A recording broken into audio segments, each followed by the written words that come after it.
Hi, and welcome to another episode of Alabama Annie's Stories and Songs. Today, you're going to hear one about the gold rush.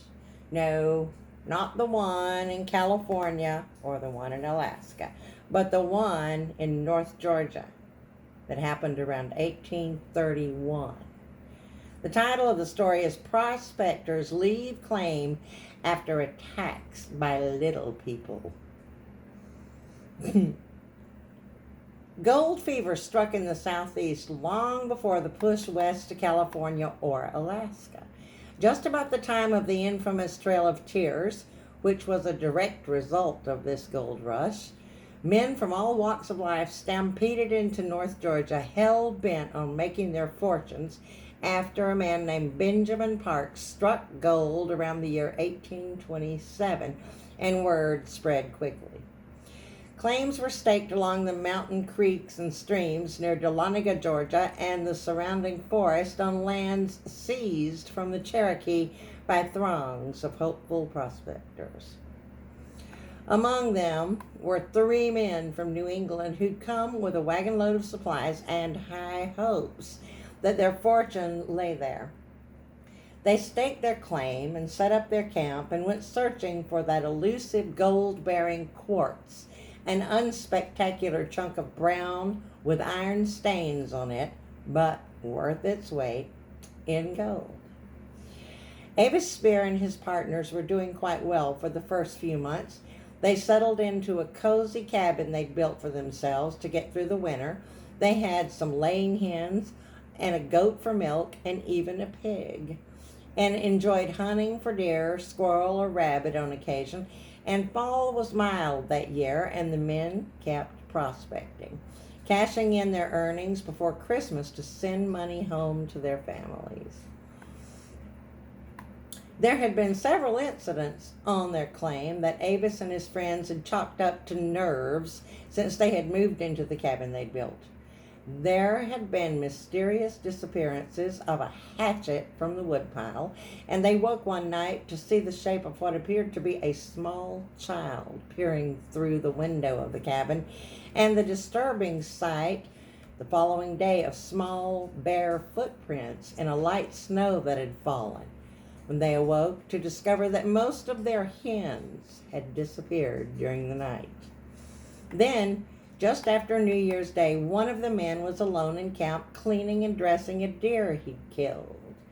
He was busy at his work and heard what he thought were his 2 partners returning home from their trip into town for supplies. He called out to them, saying that he could use some help, and when he got no reply, he turned just in time to see 3 small people racing out of the forest into the clearing toward him. With the knife in his hand, he stood his ground, taking a defensive posture as one of the little people took aim with a small bow and shot him with a painful arrow, striking him in the arm. As he cried out and grabbed at his arm, he dropped his knife. And when he dropped his knife, the other 2 came rushing in.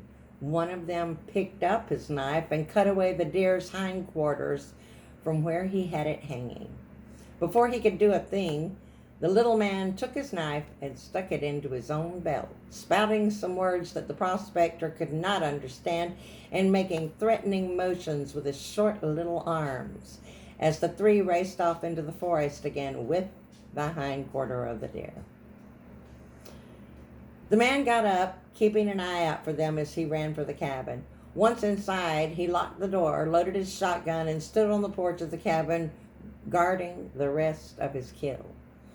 When his friends returned with the supplies, they saw the mangled deer, listened to their friends' stories, and doctored his arms.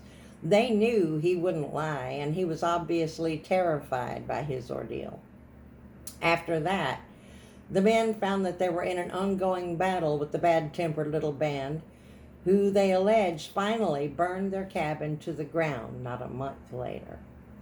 The men reported the attacks to the constable in town the day they packed up and left North Georgia forever.